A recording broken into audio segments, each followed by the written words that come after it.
So let's go ahead and transition to the next trailer on the trailer park, and that's for Game of Thrones Season 6.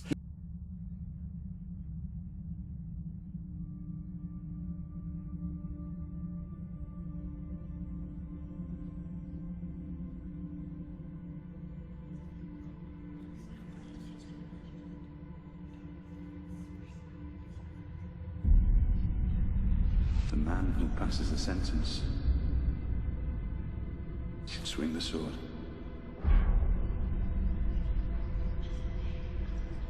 I've won every battle,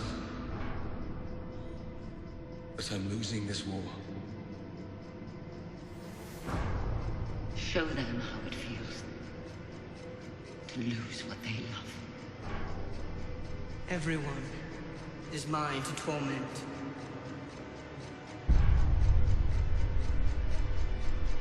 The long night is coming.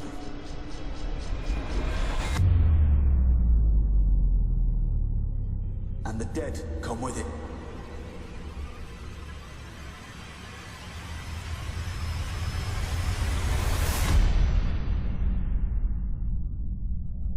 Now you did see this one, right? Oh, several times.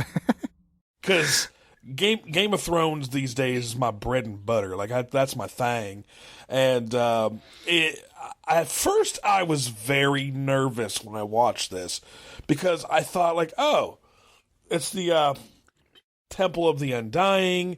This is where Arya, in the last season where she goes and she has her moment and gets blinded or whatever. Yeah, the Hall of Faces.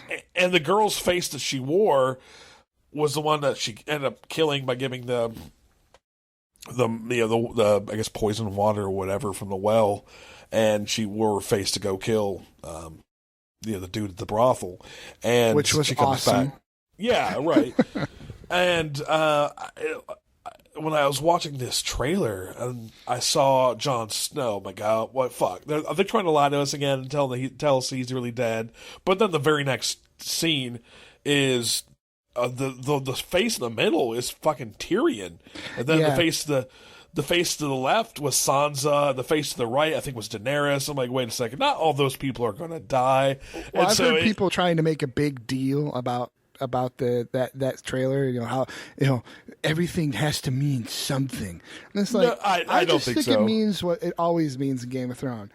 See, all these people, anyone, no matter how much you like them, anyone can die. Right. I'm George R.R. Martin, motherfucker. Yeah. So like once I saw Tyrion, I'm like, never mind, because like George Martin basically said that he likes Tyrion the best. I think Tyrion very, very well might die before the end of the story, but he's not going to die till the climax of the last book. I mean, just too important of a character, too great. Hopefully, ends up ruling Westeros. Hopefully, he ends up ruling Westeros with Daenerys. Yeah, you think so? I don't know. Oh, okay. I think that would, I think that would be an interesting thing to happen. It would be, but I just don't think that's the way it's going to shake out. But that is a Kinky Tauntaun for another day. Have you heard the rumors about people thinking that Jon Snow is going to be leading the White Walkers? Bullshit. No, I have read those stories, but it's not one of those theories that I put much stock into. Well, for a in variety of reasons. In the end of the last book, when Jon gets shanked, he is. Wait! What? Jon got shanked in the last book? He's in Ghost at the very end of that, right? Well, the last word he says is Ghost. Oh, okay. It doesn't say that he is, and so there might be an inference that he transfers his consciousness to Ghost.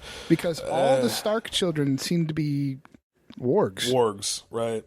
I mean, they don't show that in the show that much, but no, they've really shied away from that. In the books, it's pretty clear they're all having dreams about being wolf. That's very realistic. Apparently, part of the beef is that it's very expensive to do a CGI direwolf.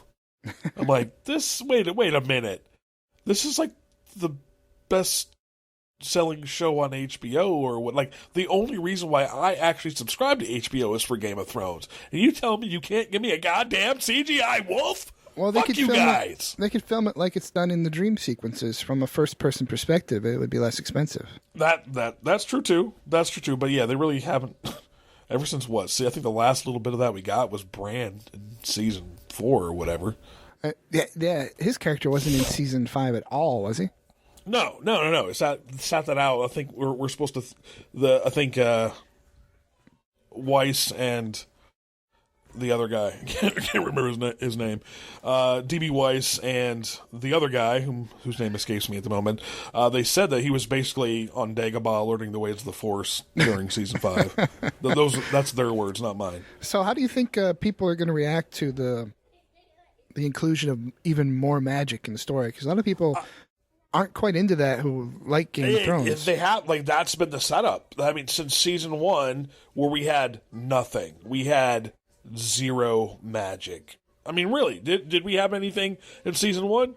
Was Renly killed in season 2? I want to say yeah. All right, so yeah, nothing. Because you don't get Ned. You got Ned dying in episode 8 or 9 of season 1. So yeah, Renly wouldn't get killed till season 2. But the crotch monster, I think, was the first real. Yeah, that was the first real magic you saw. Except for Daenerys and the fire too. That's what I'm actually getting to. Is like the first real hint that you this is taking place on something more than just like a medieval Europe is Daenerys hatching her eggs, and you think like, oh yeah, fire hatches eggs, but you're like, oh wait, Daenerys didn't burn in the fire. That's kind of like an internal magic. That's kind of like an internal magic, subtle magic, as where the crunch monster was external and very overt magic. Yeah, and I guess really the first glimpse you see of speaking of Daenerys and magic, and this actually might play in to how the final book is going to play out. But the first time she touched those eggs that were over the fire and didn't get burned, like. And her, handmaidens were like, "What the hell?" And then the handmaidens' hands got burned. The very first inkling that she didn't mind the heat was, remember, it's like, oh yeah, was the very first episode where she's getting, after she's naked and she's getting in the tub, and everyone's like, "No, it's too hot," and she gets in anyways. That's true. All right, so Daenerys has been the hint at magic the entire time. Like I said, it was very subtle and internal. Yeah, and like you said, we're transitioning. We've gotten a little bit more as the seasons have gone along, and of course, with season 6, we're getting the Bran as a green seer, being able to see like past, present, and future. Of course, we have the Melisandre doing her stuff. At the end of season 4, being chased by the White Walkers, the people protecting Bran, throwing those balls of energy, killing the White Walkers, the children of the forest, right. Yeah. All that, and of course, the White Walkers are magical, but people are so used to zombie movies, I guess that they doesn't register as much. No, until you realize that shots to the head don't kill the whites. It's you either have to burn them or dismember them, and dismember them into uselessness. Yeah, exactly. Because even the hand, I don't know if you've read the you've read the books. Yeah. Like, because you have the hand. Well, I guess it does do it a little bit in season 1 of the show, but of course the hand's like flying around and making trouble and things like that. So yeah, you got to chop them up into pieces to do anything, or burn. So, which is essentially, same idea at the heart of it. Anyway, so anything else we want to say about it?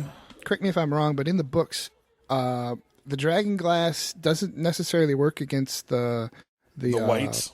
The whites, but it works against the White Walkers. Correct. Only fire and like complete dismemberment will work against the whites. So yes, I'm very excited. When does it actually start again? I want to say April 24th for some reason. Oh, still so far away. Yeah, well, I usually do a lot of stuff in the first couple weeks of April. For the last several years, it's coincided with that. But this do a rewatch. Yeah, April 24th is the day. It's the last Sunday of April. Anyway. So, all right, on to the next, sir.